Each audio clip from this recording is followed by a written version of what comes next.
and welcome into another 5 Minutes with Sean, maybe 10.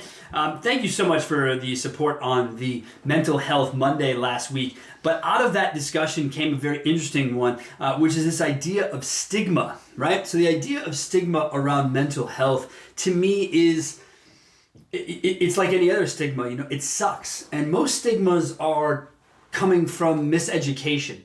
I'm currently reading a book around the stigma of drugs and the idea that people are uneducated about the uses and how they've been used in history, etc. And so when we're afraid of something and uneducated about it, it becomes stigma-based, right? So quickly, producer, can you pull up the definition of stigma for me?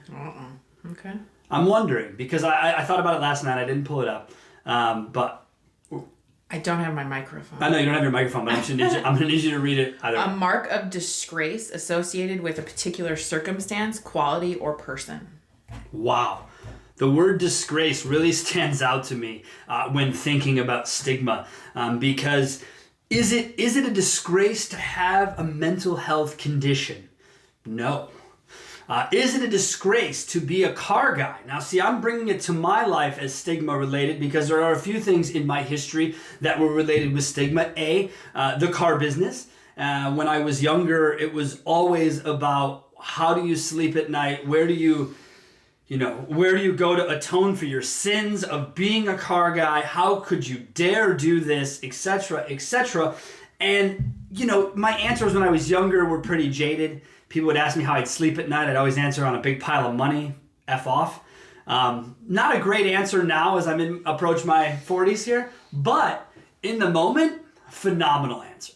Phenomenal answer. Because otherwise, it would have been met with a ton of FUs and mind your own business. And that isn't helpful either. So as I've grown up, the idea of the stigma around a car guy or gal exists because we still allow it to. As a business. The stigma is there because it hasn't changed enough to diminish it. It's similar to, again, here I was, if I wasn't selling cars in my life, I sold men's clothing, all right? Those are the two main things that I have sold in my life. And when I was selling men's clothes, I had some hair, folks, okay? Like, I have hair now, you see that, but we're talking hair, all right? There's a picture floating around. Here, is this? Oh my gosh. Is this? Can you see this on here? Can you see this on here? Oh. Can you see that on there? I can't see. Producer, they can all see it? Yes, unfortunately they so can. This is the driver's license for the 21st birthday. That has gotten me out of tickets. Okay? That's gotten me out of tickets because it makes people laugh so hard. So right here, all of this hair, right? The stigma attached to it, I'll walk you through a couple situations. One, producer and I were in Arizona 2005 for a baseball game.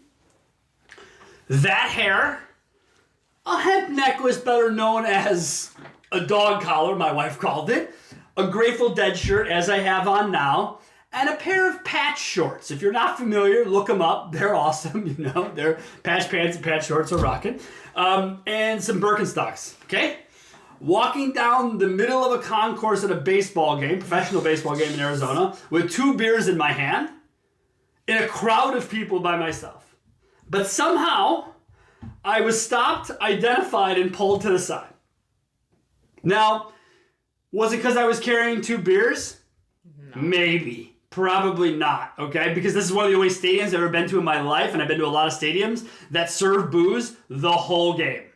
That's not a thing. Most stop at the 7th inning. My point is they're obviously open to the consumption. So that wasn't it. So then what was it, right?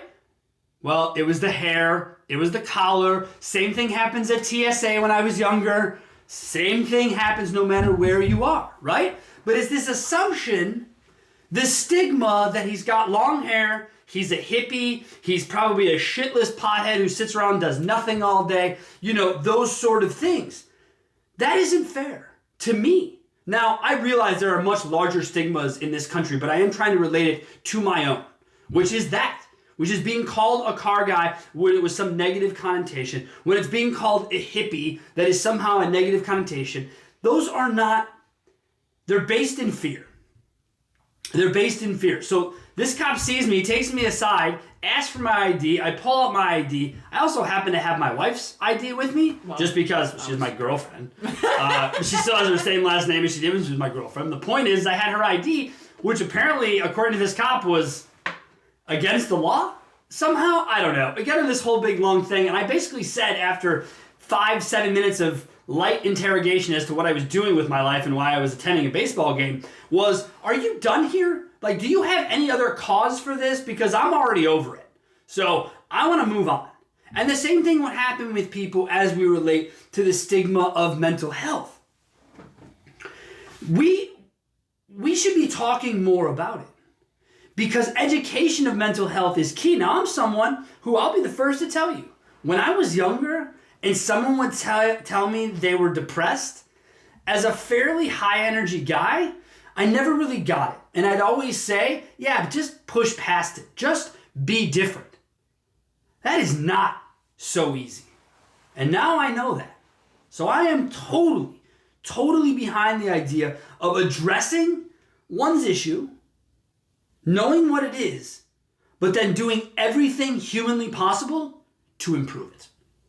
Because if we do not do everything we can to improve upon things that have stigma, they will continue to have stigma. It's that simple.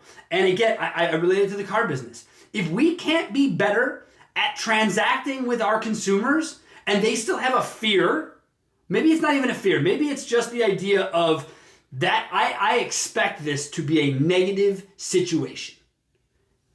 That exists because they're uneducated about potentially how the process has changed.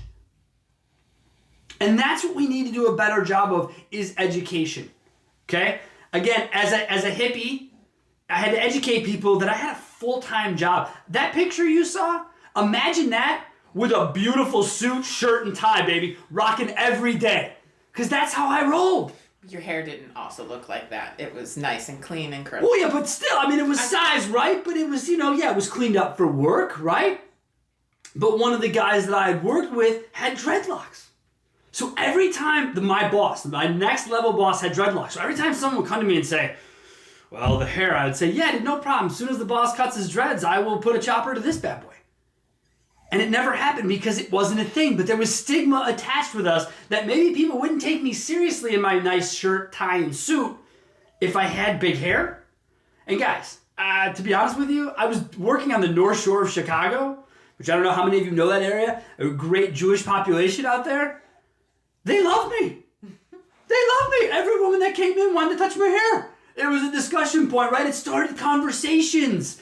That's how we turn stigma of the hippie hair into the conversation starter of a positive, was just by illuminating and being who I wanted to be, even with my hair. It's part of why I don't think I ever got along in the corporate world, because they didn't like it. They wanted me to be something different, okay? So now I have a stigma about corporate America. I can't stand it.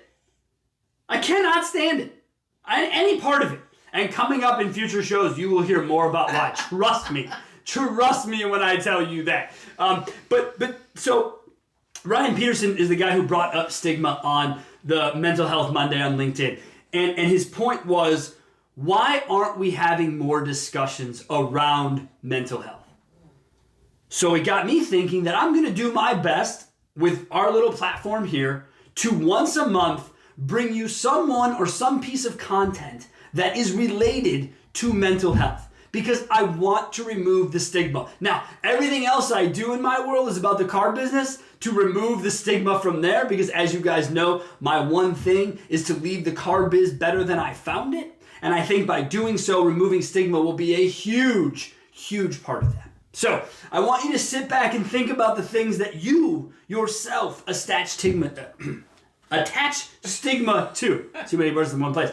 And I say that even more so because obviously we're here at the year anniversary of COVID, and I think there is stigma attached to everything that's happened in the last 12 months. And most of it we need to learn, process, and move past. Because that is why stigma exists, because we cannot process and move past.